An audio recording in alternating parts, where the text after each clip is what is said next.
Il est bon de commencer et aussi de terminer. Mais pour ceux qui viendront après, la Bible dit vaut mieux la fin d'une chose que son commencement. Et nous bénissons le Seigneur. Notre invité n'est pas invité comme tel, parce qu'un enfant de la maison, un habitué de cette église. Ça fait déjà plusieurs années qu'il ne viennent. Mon papa de venir ici pour nous bénir. Papa n'a besoin d'aller au père. En tout cas, il y a sa pierre qui est dans cette église. Amen. Amen. Vous savez que quand nous prions pour l'orateur de ce séminaire, mon choix était tombé pour le pasteur Hydro. Ne sachant pas qu'il était là au début de cette année. Il y a des jours que je sais qu'il était là au début de l'année. Et le thème qu'il avait traité, c'était le sort du méchant. En tout cas, humainement parlant,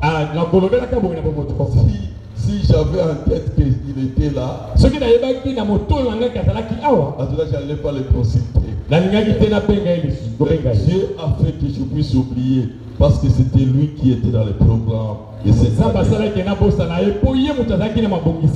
J'avais complètement oublié que nous étions avec lui. Et j'ai compris que c'est Dieu. Or, comme c'est Dieu qui l'a envoyé, croyez-moi, nous serons bénis. Pasteur, à vous l'antenne. Est-ce que nous le recevons? Alléluia. Que Dieu soit grandement béni.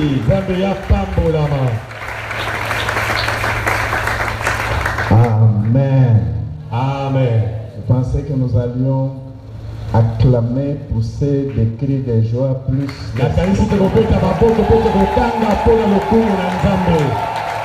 Voilà ce que tu comprennes. Dieu n'est pas un ministre. Il n'est pas un chef d'État. Dieu n'a pas un siège au Vatican. La Bible dit qu'il est le roi des rois. Il est le Seigneur des seigneurs. Toutes choses existent par lui. Toutes choses existent pour nous. Le seul qui a le dernier mot sur ta vie, le seul qui a la dernière décision sur ta vie, le seul qui dit un mot et la chose arrive, il mérite les acclamations. La Bible dit que les anges l'adorent.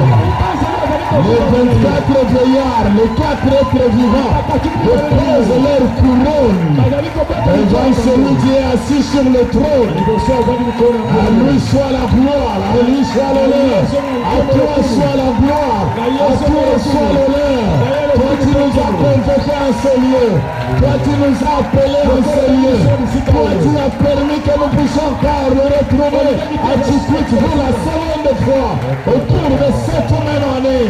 C'est toi que nous demandons, que le ciel reste ouvert, que tes anges descendent, que les miracles s'opèrent, que les prodiges s'opèrent, que l'atmosphère céleste règne parmi ton peuple, que tout Tchikwit, 1, 2, 3, jusqu'à la fin de Tchikwit, soit impacté par ce qui te passe, Seigneur, que tout le monde soit sous ton contrôle, que tous les événements, toute l'atmosphère, l'ambiance dans cette ville soit coordonnée par toi, soit dirigée par toi, au nom de Jésus de Nazareth.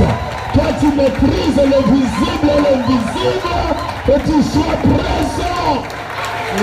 Alléluia. Alléluia. Alléluia. Amen. Amen. Ok. Serrons-nous la main, disons bonsoir. Comme le pasteur Dani l'a dit, c'est la seconde fois que je viens en cette même année. Mais cela, c'est la première fois que ça s'est produit.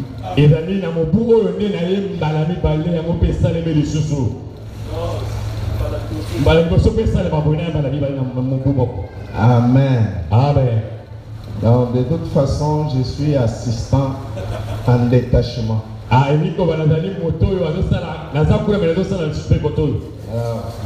je remercie vivement pasteur, maman, cette confiance.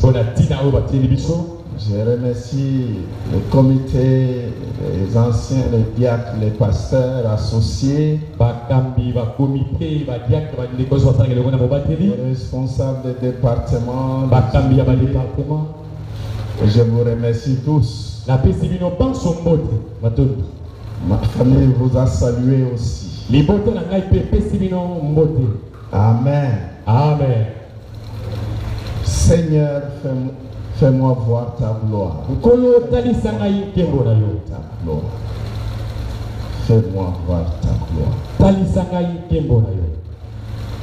Donc, je ne sais pas sur cette terre où nous sommes.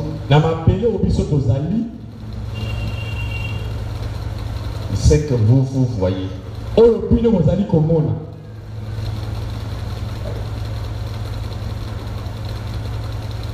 L'appréciation de la vie que vous avez.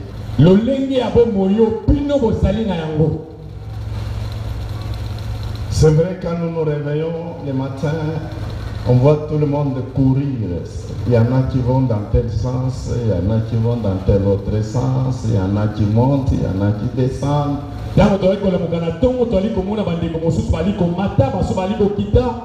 y en a qui s'habillent en fonction de leur métier. On va voir les élèves, les policiers. Tel organisme, tel ONG.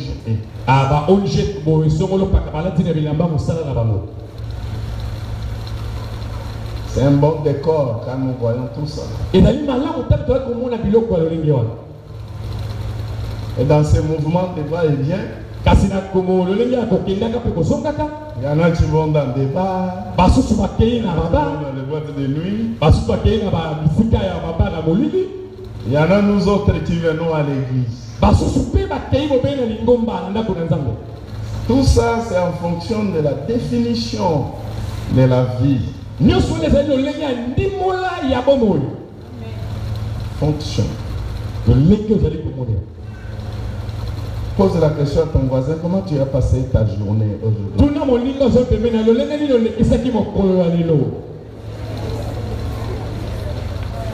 En fait, chacun va dire c'est bien.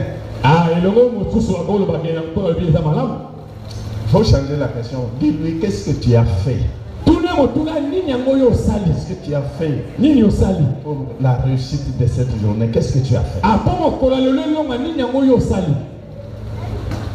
Si vous n'avez personne qui puisse vous poser la question, moi je vous demande. Qu'est-ce que vous avez fait?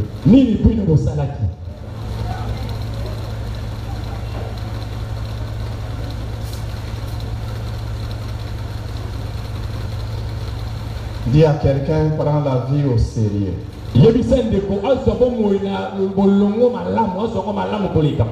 Ce que tu fais, même l'interprétation, il faut prendre ça au sérieux. Ta vie d'aujourd'hui dépend de ce que tu fais. Même si c'est une activité que tu fais comme d'habitude, un jour, quelque chose de nouveau peut commencer là où il y a l'habitude. Je vais dire à quelqu'un, tu n'es pas venu blaguer sur cette terre. Écoute, Tu n'es pas venu blaguer sur cette terre.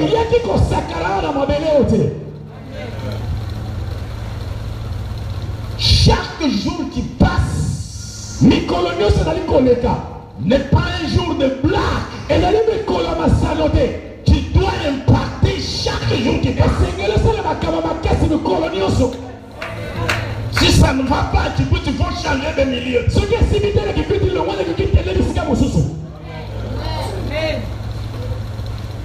Ne peux pas passer toute une année sans rien faire. Tu es là. Surtout en tant qu'enfant de Dieu. Non. Dieu a tout fait pour un but. Donc ta création a une mission particulière.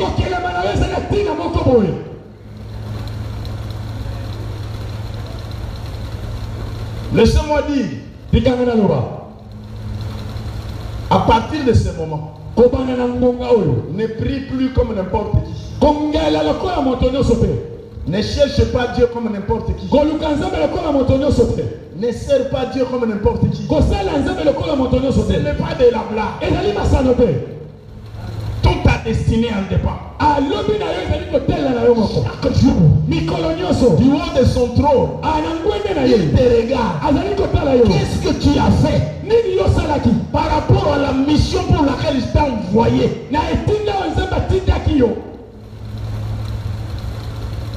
Seigneur, fais-moi voir ta gloire. Quel séminaire.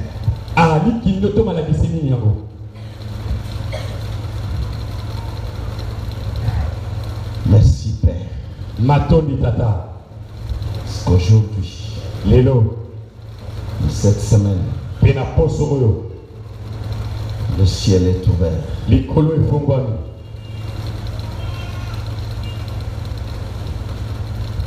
D'accord?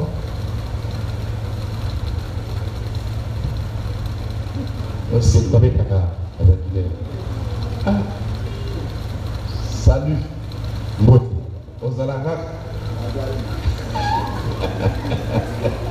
Tu n'es pas rabbi, tu changes quand même. Tu ne changes pas.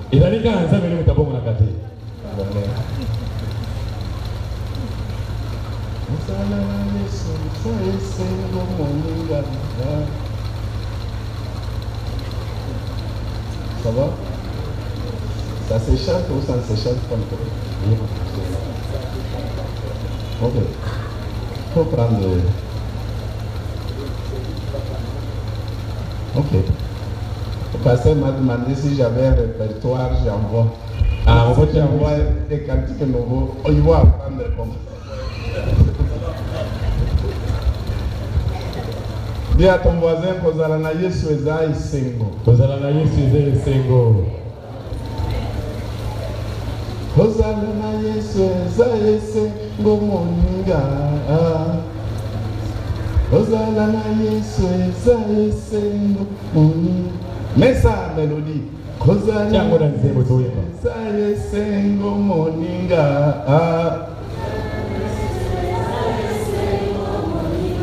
Oh, Kozalana Yesu Ezai Sengo Moninga.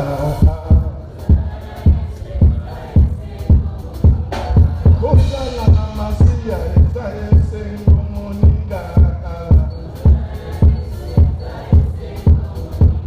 Kozalana Masia Ezai Sengo Moninga. Oh, Kozalana Nzambe Ezai Sengo Moninga. Oh, Kozalana Yesu Ezai Sengo Moninga. Ezai Sengo Moninga. Kozalana Yesu Ezai Sengo Moninga. Kozalana Yesu Ezai Sengo Moninga. Kozalana Masia Ezai Sengo Moninga. Kozalana Yesu Ezai Sengo Moninga. Kozalana Nzambe Ezai Sengo Moninga. Kozalana Yesu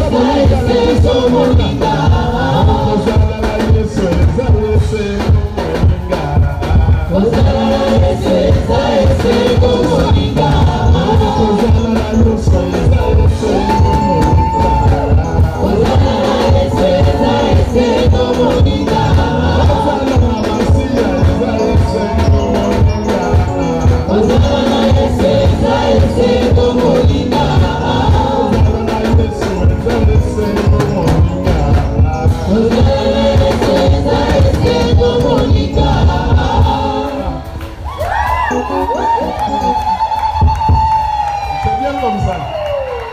C'est bien comme ça, mais tout ça dans la répétition. C'est bien comme ça, mais c'est déjà bon. Il a dit là, madame. Ceux qui ont déjà bon, ce n'est pas un problème. Talandenge na komi, gebu, gebu, gebu, gebu. Talandenge na komi, gebu, gebu, gebu.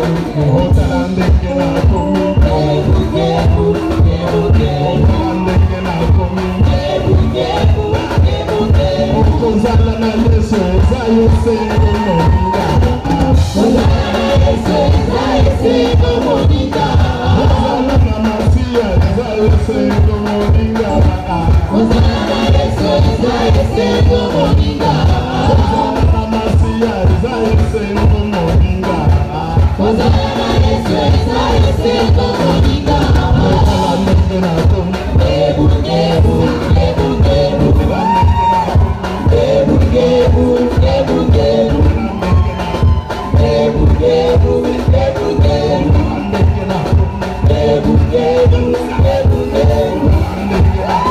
Gebu, gebu, gebu, gebu. Gebu, gebu, gebu, gebu. Gebu, gebu, gebu, gebu.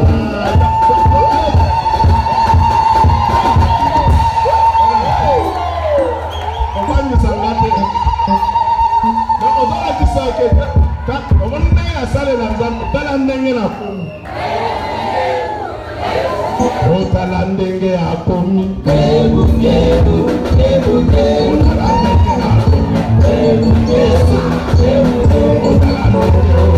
Gebu, gebu, gebu, gebu. Gebu, gebu, gebu, gebu. Gebu, gebu, gebu, gebu. Gebu, gebu, gebu, gebu. Gebu, gebu, gebu, gebu.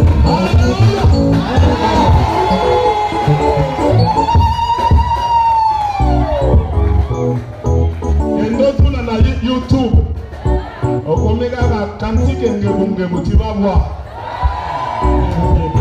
Amen. Amen. Ombola Yesu elechiyoso. Ombola Yesu elechiyoso. Ombola Yesu elechiyoso. Ombola muyayoso. Hallelujah. Ombola Yesu elechiyoso. Ombola Yesu elechiyoso. Ombola Yesu elechiyoso. Ombola muyayoso. Hallelujah. Ombola Yesu elechiyoso. Ombola Yesu elechiyoso. Ombola Yesu elechiyoso. Ombola muyayoso.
pamboli nyonso ya louange nazwi yango na kende nango na Kinshasa.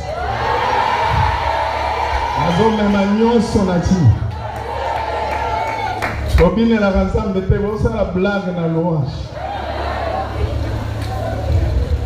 Danse pour Dieu, ta maladie là sera guérie. Ah, donc on est depuis que ça va. Tu vas voir que tu es déjà guéri sans savoir. On va depuis ça va éviter. Parce qu'il est élevé. Et nous découvrons. Pendant que toi tu loues, lui-même est en train de régler ton problème de dossier. Il est en train de régler ton problème de voyage. Il est en train d'accélérer ton processus de mariage. Pendant que toi tu le lèves, les anges disent Saint, Saint, Saint, Saint est le Seigneur. Ah mais si toi tu ne loues pas, moi je ne te regarde pas, moi je veux louer. Moi je veux louer, c'est pas mon problème. Si toi tu ne loues pas, c'est pas mon problème. Si toi tu regardes ton âge, si toi tu regardes ton diplôme, si toi tu regardes ton nom et ta famille, ce n'est pas mon problème.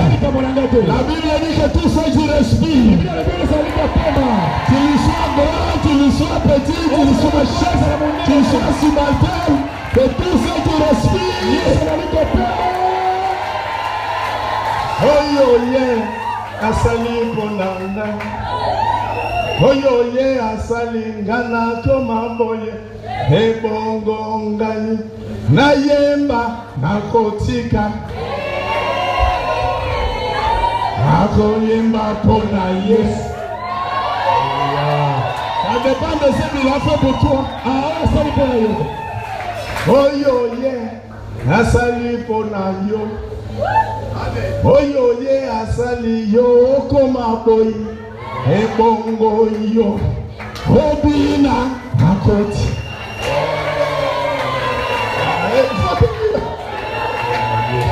Oh, ok. Instrumentiste, il faut se mettre à soi là-bas. Yo faut aller fita wala. Basusu babali na mpe yo bali okoyemba te. La mususu bazana na classe yo silisi okoyemba te.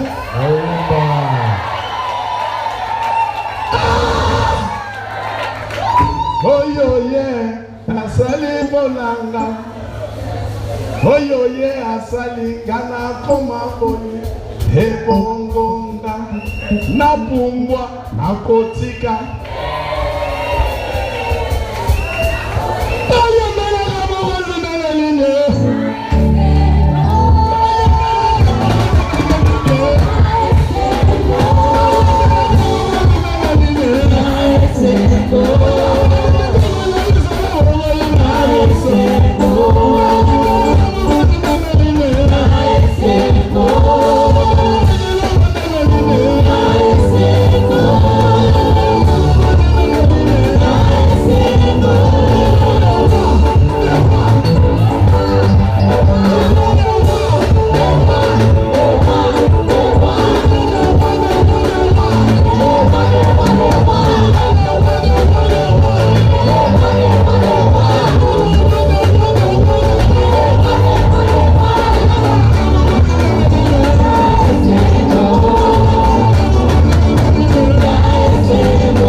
Kemoneza katikati na biso. Tikalola. Olele. Atalaye.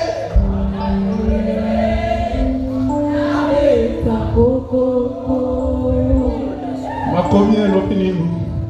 Makomi elopapolele. Azana kwa kodika nzambe. Na okakona kongo. Oya.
Une retraite qui a été suffisamment préparée dans la prière. Ça a été préparé pour toi. A été préparé pour toi.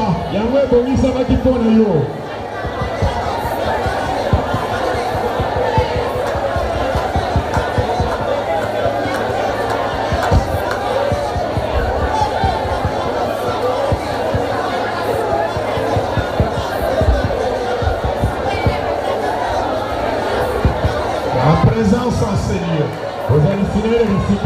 Ta présence en ce lieu. Tu connais chacun, Seigneur.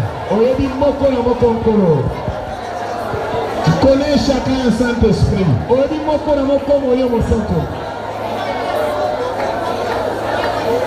Les papas, les mamans, les jeunes, les serviteurs, les servantes, ta gloire, ta gloire, ta gloire, ta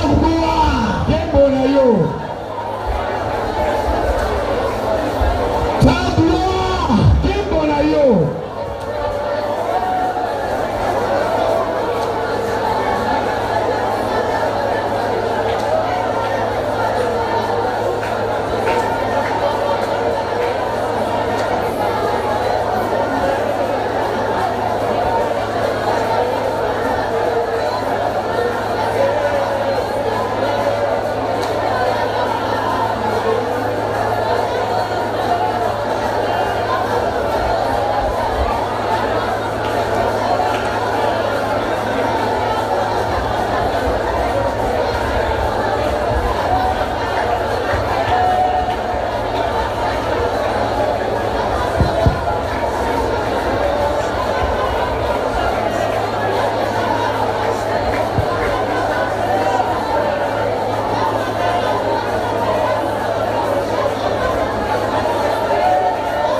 Dis-lui, Seigneur, fais-moi ta gloire. Je veux voir ta gloire dans ma vie. Je veux voir ta gloire. Ta gloire dans mon ministère. Ta gloire dans mes études. Ta gloire dans mes affaires. Ta gloire dans ma santé. Ta gloire dans ma maison. Ta gloire dans mon travail. Ta gloire.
Peut-être que tu as un message à donner.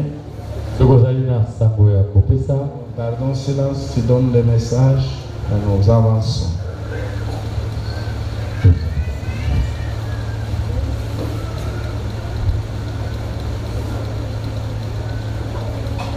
Règne parmi nous, Seigneur. Nous saluons ton règne. Nous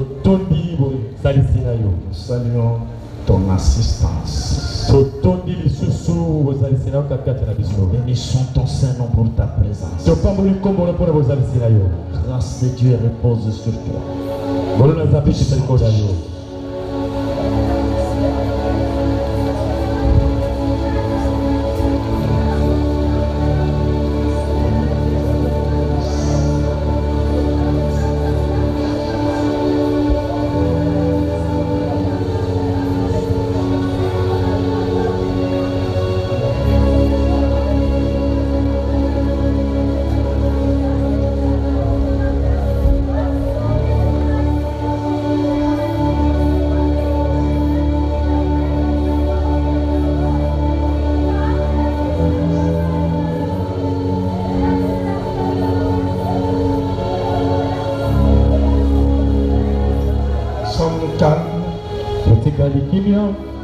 L'esprit des prophètes est soumis aux prophètes. Calme, tranquillité.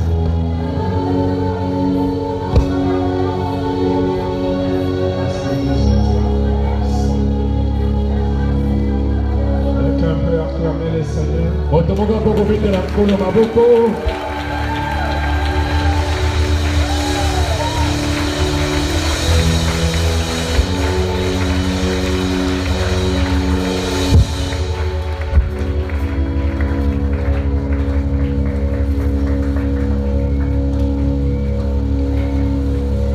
Quelques minutes, nous exploitons quelques passages bibliques. Il est parlé de la gloire de Dieu. Quand nous allons prier, que nous puissions savoir qu'est-ce qu'il faut en parlant de la gloire de Dieu. Quelqu'un dise avec moi la gloire de Dieu.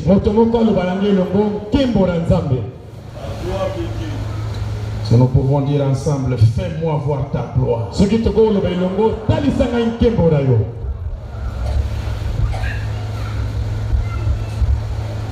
Pour ceux qui écrivent, nous sommes dans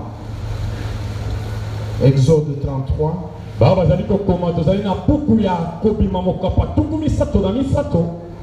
Nous pouvons lire du premier verset au 19e verset.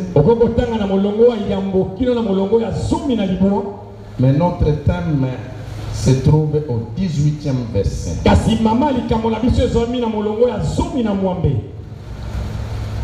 Qu'est-ce qui s'est passé dans ce texte avant que nous puissions les lire? Si nous voulons comprendre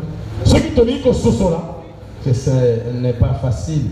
Il a dit, ce n'est pas n'importe qui peut dire, Seigneur, fais-moi voir ta gloire. Mais dans la nouvelle alliance, tout est possible.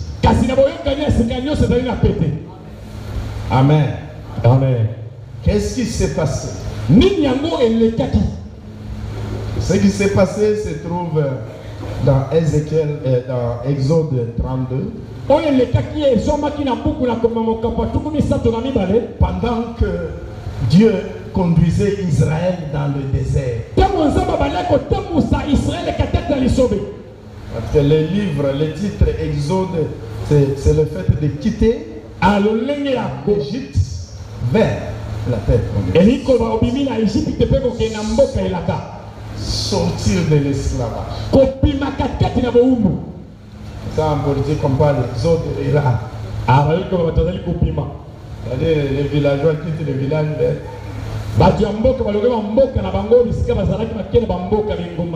C'est l'exode des esclaves Ah, ezali vers bisika. la terre promise. Bato bazaki baumu bake na mbokelaka. Pendant qu'ils étaient en marche, Tango bango babandaki kotambola. le Seigneur monte avec Moïse sur la montagne Nzambe amati na Mose elongo na ngomba. et lui remet les tables de la loi. Pe apesi ye buku ya mibeko. Comment le peuple doit se conduire. Lolenge nini libota esengeli batambola. Pendant que Moïse traînait sur la montagne, Tango Mose abandaki koumela na ngomba. le peuple fait de bruit à Aaron. Ah, libota basali makelele epai na Alona. Orange Aaron pour faire le veau d'or. Bayebisi Alona basala mwana mengo ya mbembe ya wolo. Tellement que le bruit était exorbitant, Lokola makelele ezalaki makasi koleka. Aaron a demandé qu'on donne les ornements, les objets en or. Alors avant apesi mitindo bapesa bawolo. To basali mwana mpati ya wolo. Ngombe ya wolo. Quand Moïse rentre, Tango Moïse azongi. le Seigneur lui dit, il faut rentrer voir ce qui s'est fait. Moïse bayebisi Mose kende tala oyo ezali kosalema.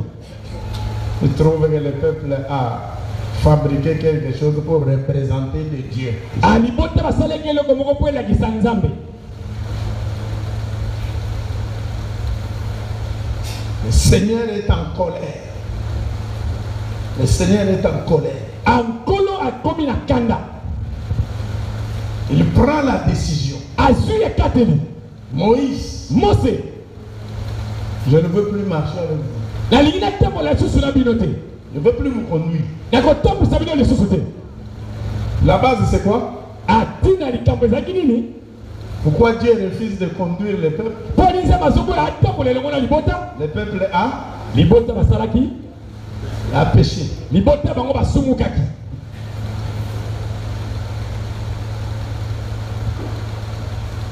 Premier verset.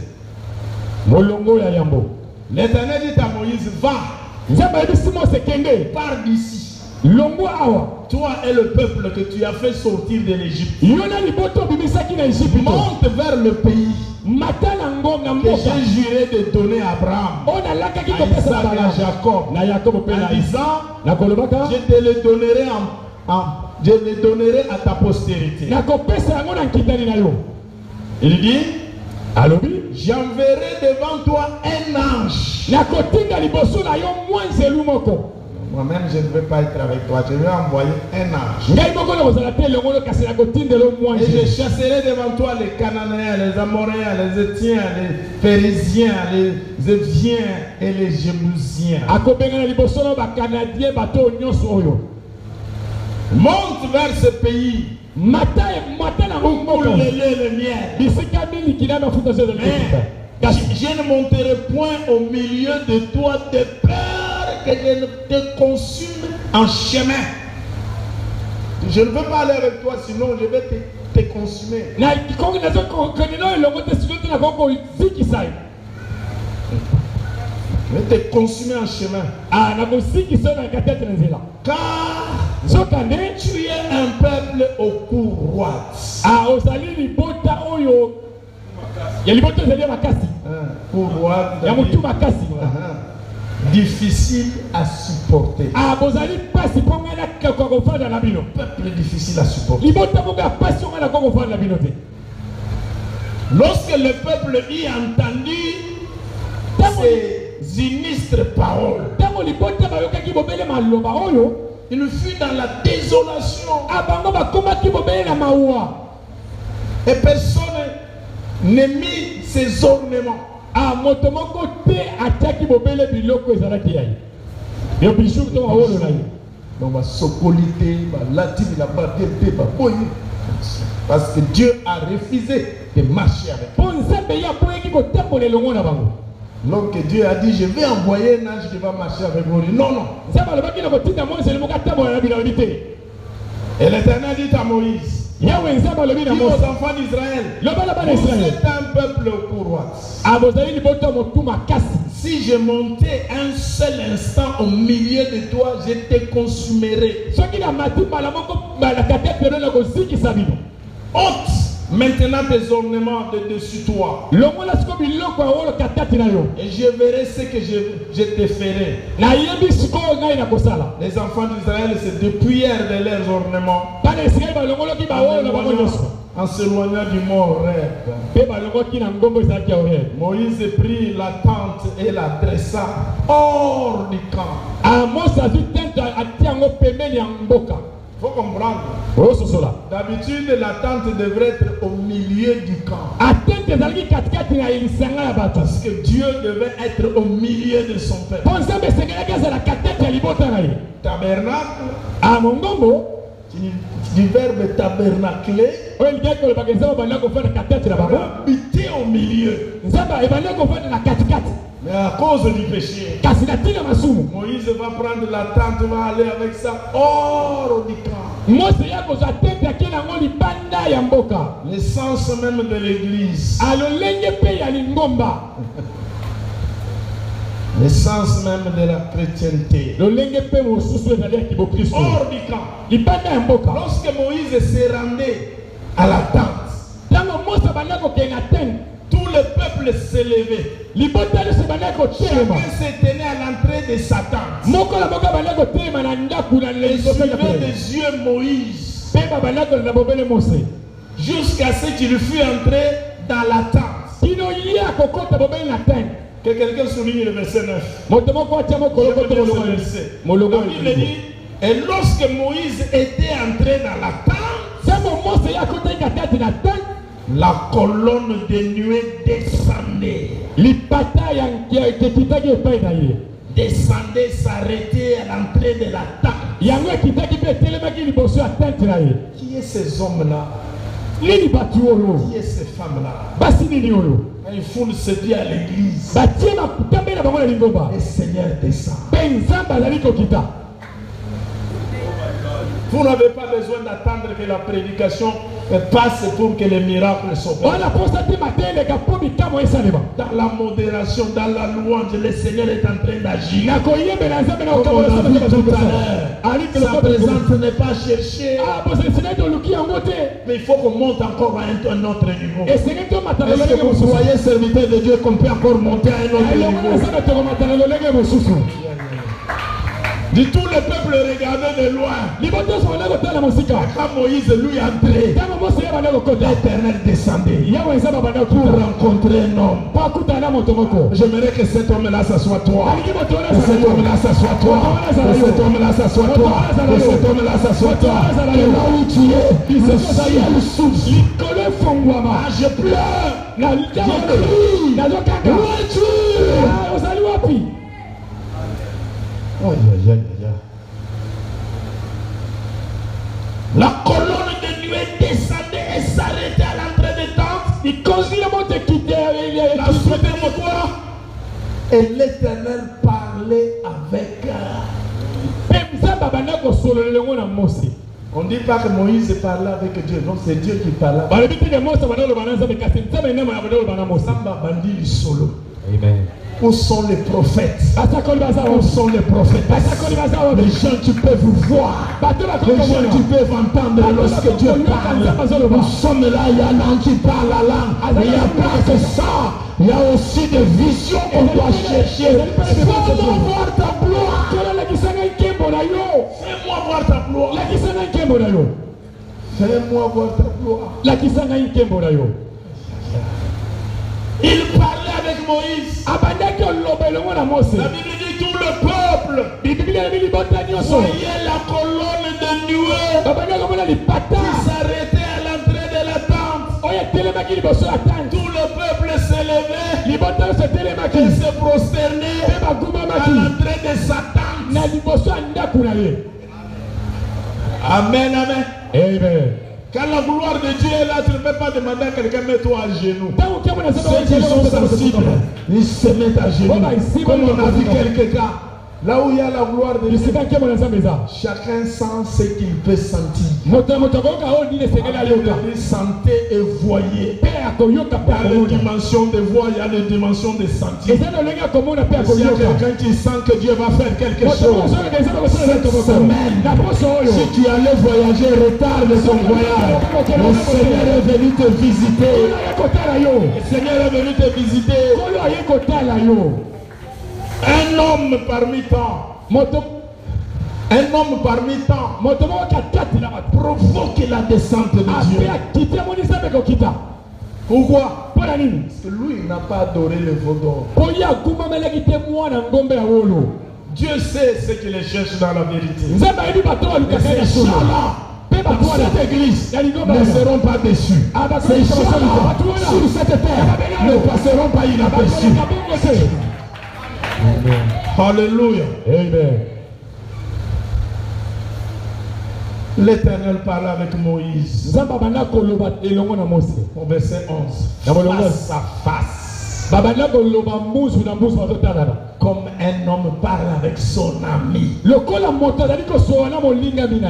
Puis Moïse retournait au camp.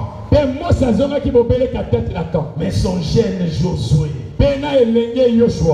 fils de Nun, ne sortez pas du milieu de la tente. Moïse dit au peuple, Moïse dit à l'Éternel, tu me dis, fais monter ce peuple. Et tu ne me fais pas connaître qui tu enverras avec moi. Ils sont en train de parler d'eux.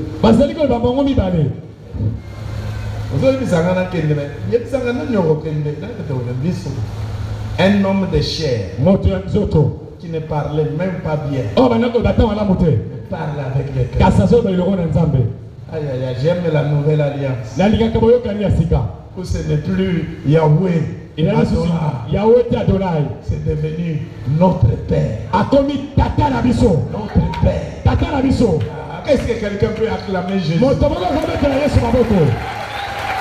Ce qui était autrefois la nuée, ce qui était autrefois la colonne de feu est revêtu de ce corps. Il est né. Les uns ont mangé avec lui. À partir de maintenant, vous êtes à moi. Dieu n'est plus étranger. C'est votre papa. Papa.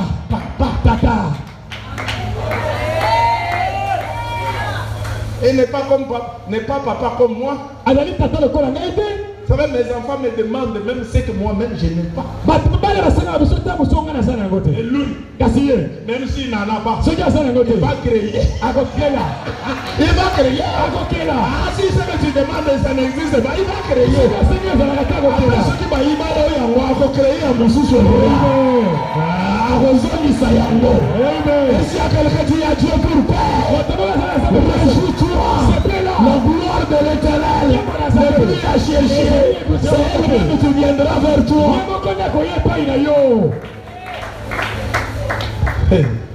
C'est séminaire. Que quelqu'un vienne déjà à 16h, soit ici en train de prier. Soit ici en train de prier. Mais tu ne me fais pas voir. Tu me dis de faire monter ce peuple. Tu ne me fais pas connaître qui enverra avec moi. Cependant, tu as dit, je ne te connais pas.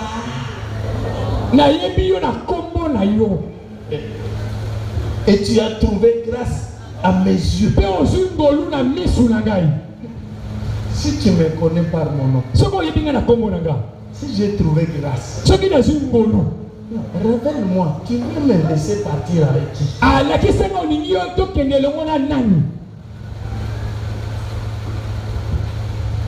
On va arriver là. On va arriver là. Nous tâtonnons tellement. Nos yeux spirituels ne voient rien. Nos oreilles n'entendent rien. Le ciel souffre. Le Seigneur est capable de te montrer comment va se dérouler ton mariage. Après, tu auras un cœur calme. Tu ne vas pas commencer à piquer des crises lorsque les autres se marient. Tu vas voir clair. Comment ça va se dérouler. Parce que je parle à quelqu'un. Dieu dit, tu vas dans toute cette foule-là. Toi, je te connais par ton nom.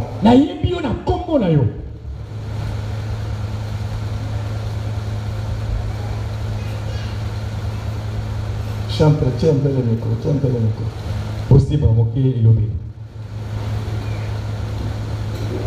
Tiens toujours le micro ouvert. On peut y aller.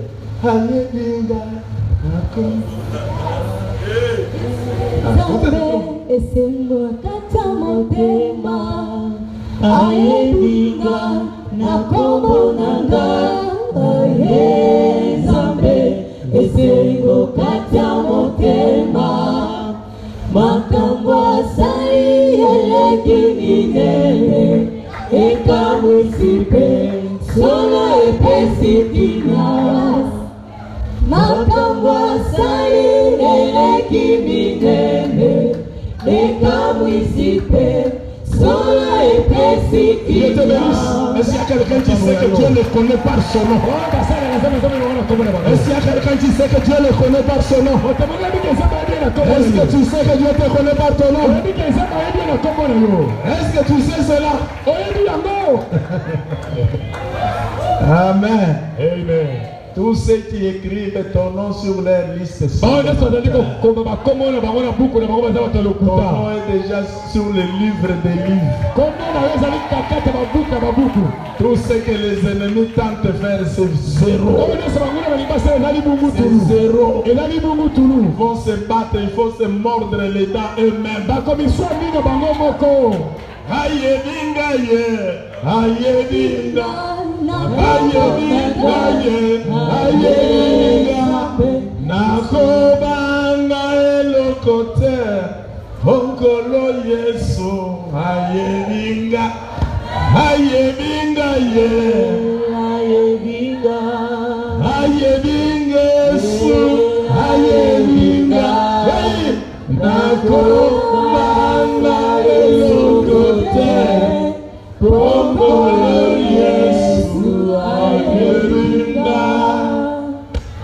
Tu sais, oui, tu es dans une très bonne église. Vous ne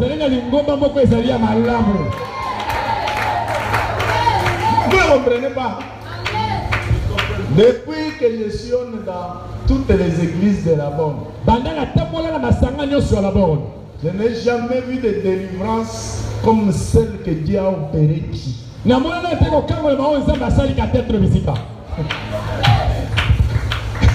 Le monsieur qu'on a parachuté de Kisangani est venu tomber. Il a été délivré ici. Vous ignorez?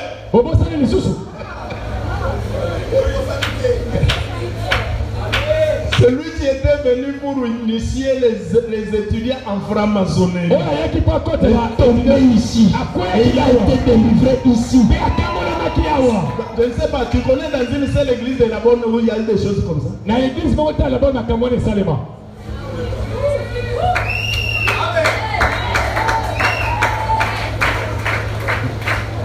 Alléluia. Amen.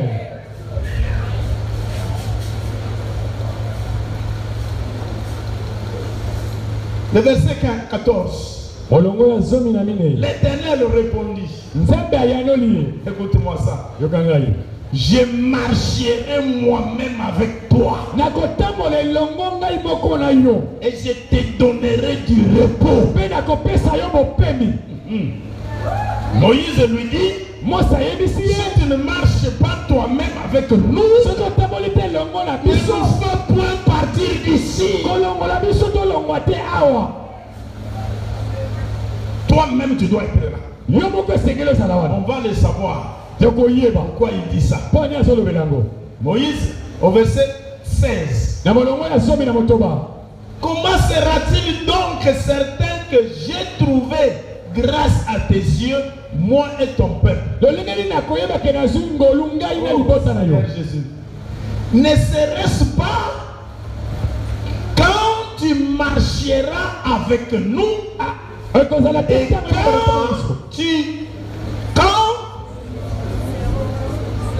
quand nous serons distingués, moi et ton peuple, de tous les peuples qui sont sur la face de la terre, que Dieu te distingue, que Dieu te distingue de toute ta famille. Si tu es militaire, que Dieu te distingue de tous les militaires. Si tu es avocat, que Dieu te distingue de tous les avocats. Si tu es magistrat, que Dieu te distingue de tous les magistrats. Tu es pasteur, que Dieu te distingue. Tu es serviteur de Dieu, que Dieu te distingue. Tu es chapeau, que Dieu te distingue. Tu es instrumentiste, que Dieu te distingue de son. Santa Baba.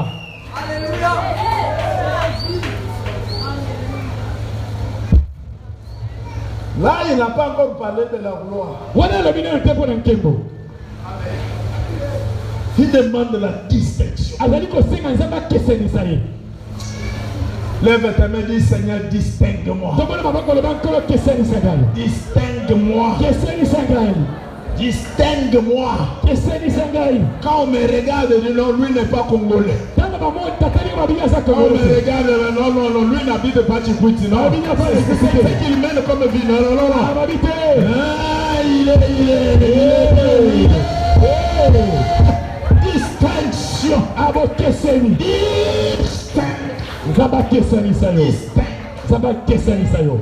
Quand nous serons distingués de tous les autres peuples, où il y a la présence de Dieu, on va voir. Distinction. Gloire au Seigneur. L'Éternel lui dit, verset 17, j'ai fait ce que tu me demandes. Est-ce qu'il y a quelqu'un qui croit? Et ces prières, bien Seigneur va faire. Réunis ta foi. Réunis ta foi. Et Seigneur, écoute les prières. Je ferai tout ce que tu demandes. Tu as trouvé grâce à mes yeux. Je te connais par ton nom. C'est au verset 18 maintenant que Moïse va dire, si tu me connais par mon nom, fais-moi voir ta gloire.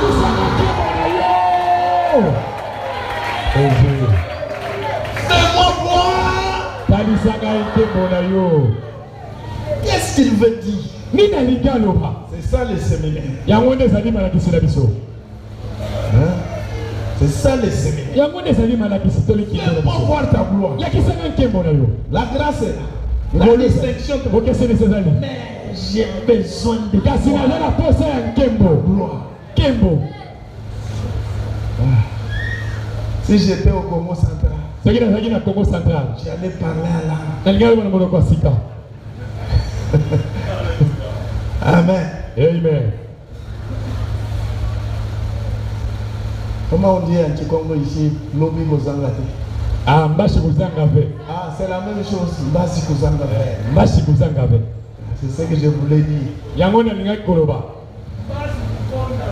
Ah, Aokondave. Mbashi Kondave. On a Kozangave. C'est la même chose. C'est le logo. Amen. Dis à ton voisin, Lobi Kozangate. Ah, Mbashi Kozangave, Kondave. Il y a le lot, il faut Zouana. Si Si tu me connais par mon nom, si j'ai trouvé grâce, si je suis distingué, fais-moi voir. L'Éternel lui répondit, je ferai passer devant toi toute ma bonté. Et je proclamerai devant toi le nom de l'Éternel. Je fais grâce à qui j'ai fait grâce. Et miséricorde à qui j'ai fait miséricorde.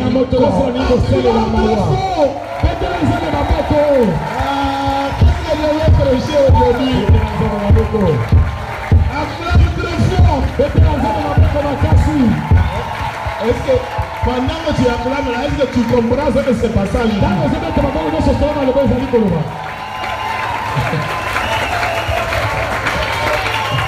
Je parlerai de ça. Tu acclames, mais est-ce que tu comprends ce que ça fait? Je fais grâce à qui je fais grâce. Je fais miséricorde à qui je fais. Est-ce que tu comprends? Ah ouais, comment ce que mon toit comme un bon bébé? Oh, kish. Parce que un côté, il fait grâce à qui il fait. Si tu n'as pas fait auto, il y a aussi ça va couper. Il fait grâce à qui il fait. Tu comprends? Dis Seigneur, fais-moi grâce. Fais-moi grâce. Il y aura un jour où tu vas bien prier par rapport à ça. Si j'ai trouvé grâce, fais-moi voir.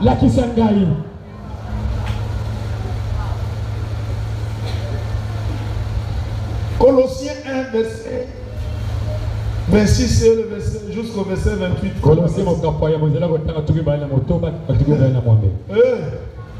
Dans l'Ancien Testament, quelqu'un a prié, fais-moi grâce. Dans le Nouveau Testament, la Bible dit les mystères cachés de tout temps et dans tous les âges, révélés maintenant à ses saints, à qui Dieu a voulu faire connaître quelle est la glorieuse richesse de ce mystère parmi les païens.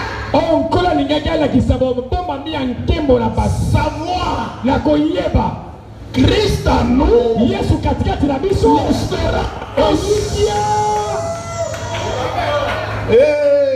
nous acclamons très fort cette parole.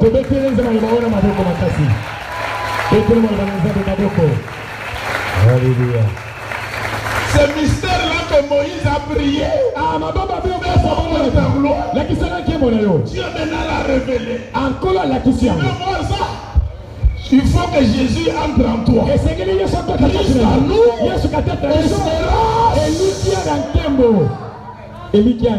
ce n'est pas encore la gloire, mais c'est l'espoir. Et la gloire arrive.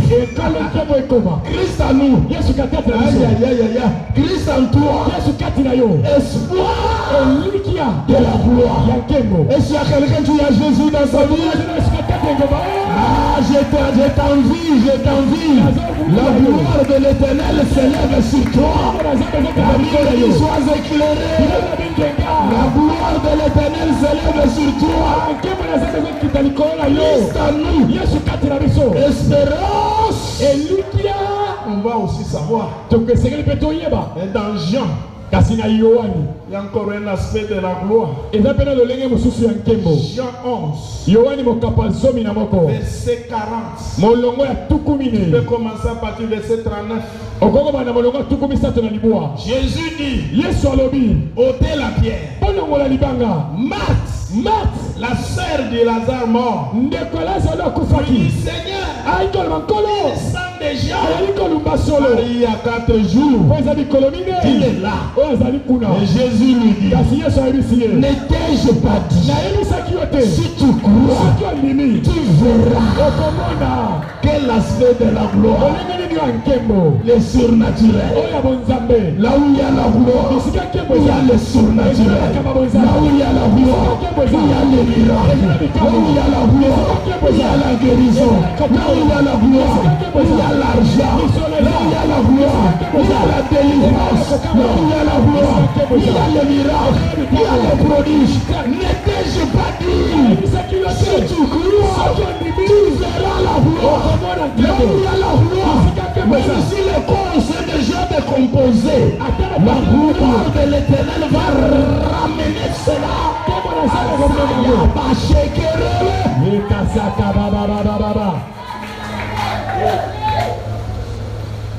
Ceux qui ont Christ en eux espèrent à la gloire.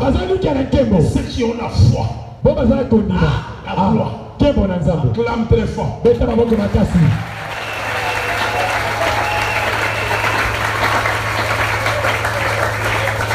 Note quelques vérités attachées à la gloire de Dieu. Nous avons déjà prié, on termine.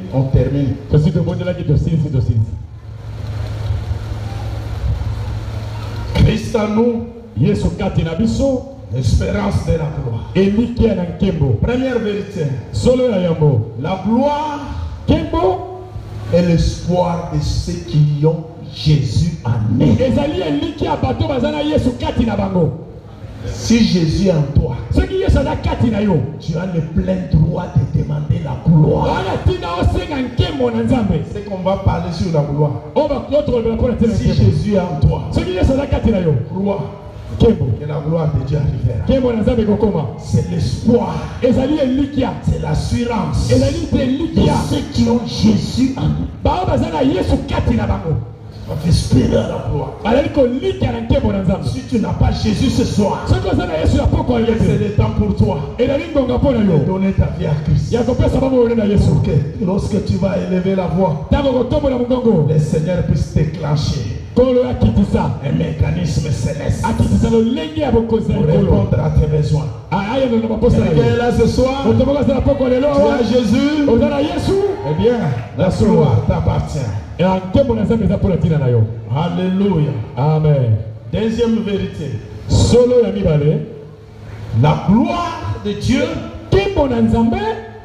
est le droit des intimes de Dieu. Ceux qui se sont mis à part pour Dieu. Dieu dit à Moïse, toi, je te connais pas ton nom. Je ne te regarde pas dans la foule. Et même si tu es dans la foule, là où tu es, je sais que Moïse est là. Ce n'est pas quelqu'un qui marche comme tout le monde. Il s'est consacré à moi. C'est ce qui crée la différence, serviteur, servante de Dieu. Nous pouvons servir dans la même église. Nous pouvons être dans le même département. Mais nous n'avons pas le même degré de consécration. C'est ce qui crée la différence, bien aimé. Tu verras que telle sœur est en train d'être bénie. Dans la même église, tel frère est en train d'être béni. Pendant que l'on est là, les choses ne marchent pas pour certains. Nous pouvons être ensemble, mais nous n'avons pas le même degré de consécration.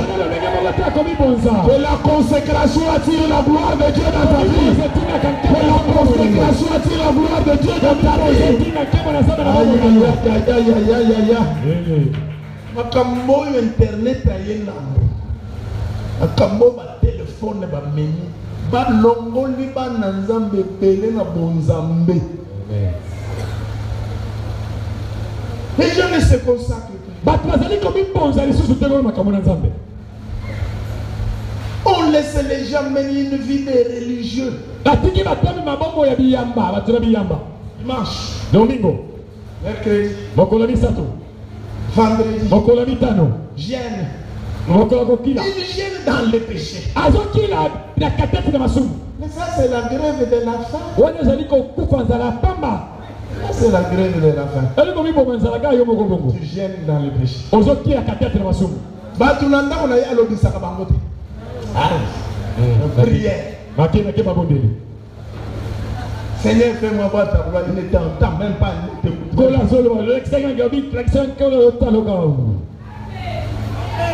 Bon, il détourne l'argent des gens. Il ne partage pas. Les intimes de Dieu. J'aimerais que quelqu'un soit dans les bras du Seigneur. Toi, je te connais par ton nom. Je te connais pas.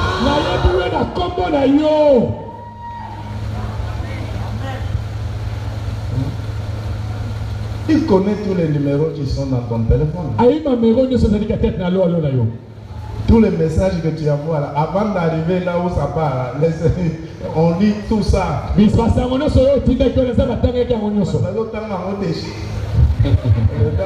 je ne pas Je vous souhaite la gloire de Dieu.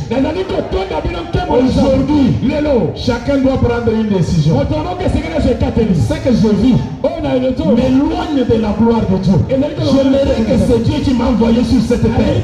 Tu puisses me visiter. Que ma vie ne soit pas inutile. Il a un projet de paix pour moi. Vous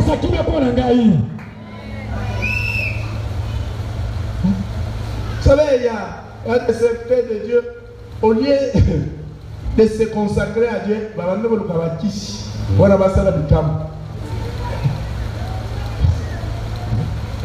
tout le peuple a péché. Même Aaron a fabriqué le faux d'or. Il ne restait que Moïse. Et le Seigneur lui dit, toi, je te connais par ton nom. Distingue-toi, le Seigneur te distinguera.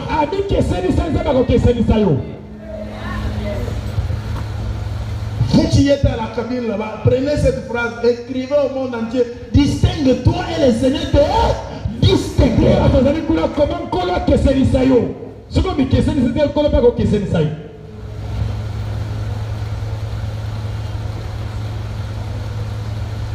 Quand les miracles s'opèrent, il faut qu'on va passer maintenant. Est-ce que ma simbi va qui changer? Ces petits féticheurs-là qui ont peur de vous. Moi, je vais aller chez eux. Petits marabouts. Ils ont besoin que je les délivre. Qu'est-ce qu'ils ont? Eux-mêmes savent qu'ils mentent.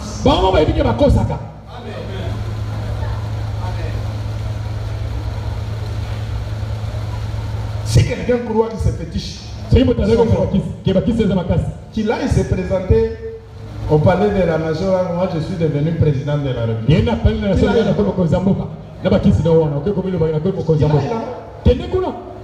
Seulement le fétiche achète une voiture.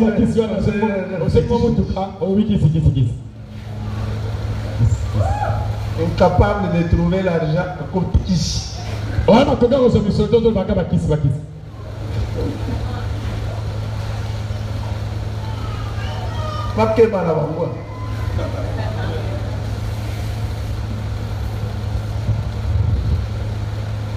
Consécration. Même dans le Nouveau Testament, c'est écrit. 2 Timothée 2, verset 19. La Bible dit, le Seigneur connaît ce qui lui appartient. Dans le Nouveau Testament, Dieu connaît ce qui lui appartient.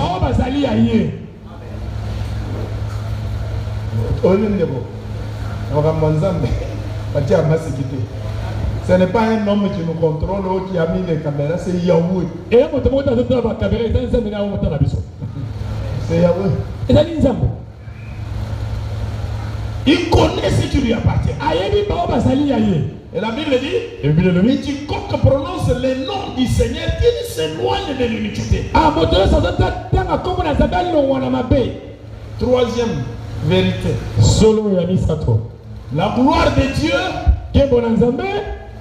et la récompense Et aussi l'exaucement des prières. Ah, tu as droit de demander la gloire de Dieu. Je vais dire à quelqu'un, tu as droit de demander la gloire de Dieu. Moïse a dit, fais-moi voir. Et le Seigneur a dit, je ferai tout ce que tu as dit. Il a prié. Et le Seigneur a promis de l'exaucer. Je souhaite la gloire de Dieu à tous ceux qui sont venus demander le Seigneur. Nous sommes venus chercher la gloire de Dieu. Que Dieu se montre chez toi. Que Dieu intervienne dans ton problème. Que Dieu intervienne dans ta famille. Que Dieu te fasse voir sa face. Dis à quelqu'un, n'arrête pas de prier. Arrête pas de prier. La gloire de l'Éternel, enfin, c'est la récompense de la foi. Et Seigneur, je peux affirmer. Mais t'ai-je pas dit, si tu crois, tu verras. Vous savez cette phrase-là, qu'on ne doit pas être habitué à elle. Si tu crois, tu verras la gloire. On adresse cette parole à quelqu'un qui a perdu son frère. Son frère n'est même pas étalé. On l'a déjà enterré. Il faut comprendre le degré de ton problème si tu arriveras là. Donc, on l'a enterré. Ce n'est pas que ça fait un jour, 2 jours, 3 jours. Ça fait 4 jours qu'on l'a enterré. N'est-ce pas? Est-ce que ton problème est arrivé à ce niveau? J'ai intérêt à pourquoi? Parce que la solution, ce que Dieu a fait est plus grand, plus profond que ce que toi tu as compris. Est-ce que quelqu'un me comprend? Est-ce qu'on est ensemble avec elle? Non seulement que ça fait 4 jours, la Bible dit c'était déjà décomposé.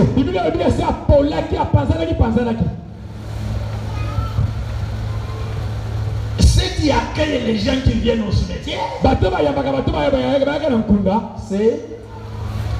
c'est quoi?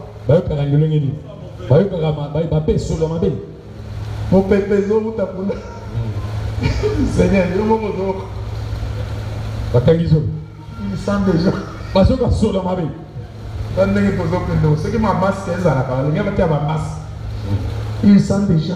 Le Seigneur dit, je t'ai dit là-bas qu'on va le réveiller, qu'on va le ressusciter. Souviens-toi cette parole. Si tu crois, tu verras la gloire de Dieu. Dis à quelqu'un, comme pasteur Hydro, dis-lui parce que tu es proche. Si tu crois, tu verras la gloire de Dieu. Rien n'est impossible à Jésus. Rien n'est impossible à Dieu. Si tu n'as pas étudié, tu peux commencer à étudier cette année. Oh, tu n'as personne pour payer pour moi. Si tu crois, tu vas finir tes études universitaires. Tu vas finir tes études universitaires.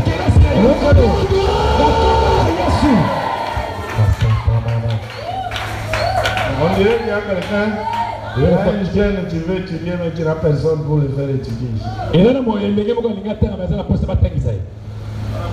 Les parents ne sont pas là, tout. Où est-ce que tu es?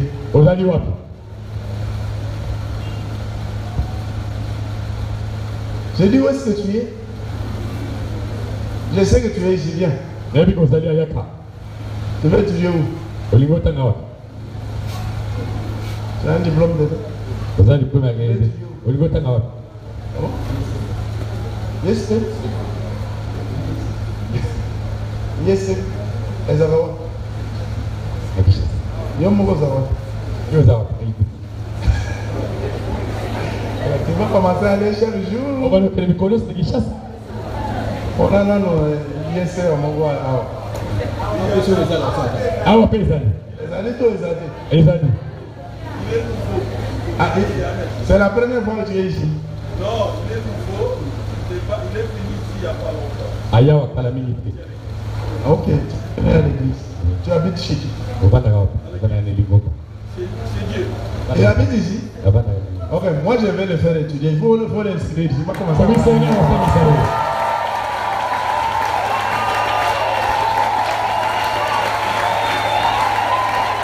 Si tu crois ce qu'on dit, tu verras la gloire de Dieu.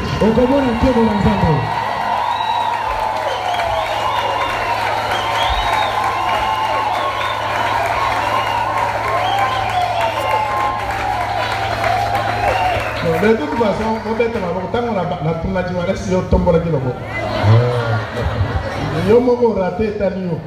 les gens qui ont la foi te manifestent.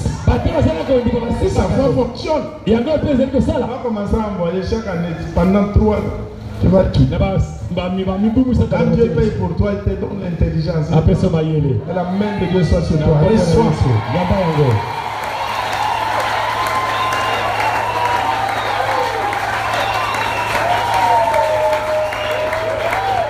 Ce que j'ai fait là, si tu veux voir la gloire de Dieu, fais ça. Oh non,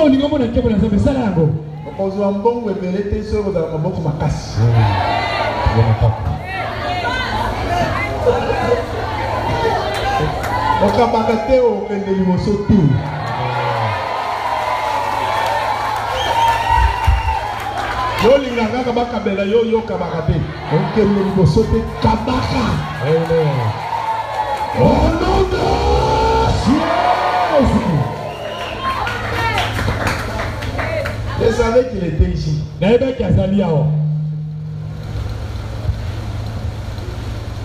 Oh, le baron, bourse, et moi. Où tu Amérique? Non. Où tu Amérique? Ah, tu vois, mon salaire, va passer la bourse. Bazar, va te le la Bible. Amen. Ceux qui parlent de ma beaucoup mi balé, yo dans ma beaucoup mi balé, yo peut rebattre faire sa course. Amen. Ah, que la gloire de Dieu vienne chez toi. On va tout oh Jésus. Je vous prends 5 minutes seulement. On se met à genoux. Chacun de nous doit s'arranger avec le Seigneur parce que la gloire de Dieu t'aime.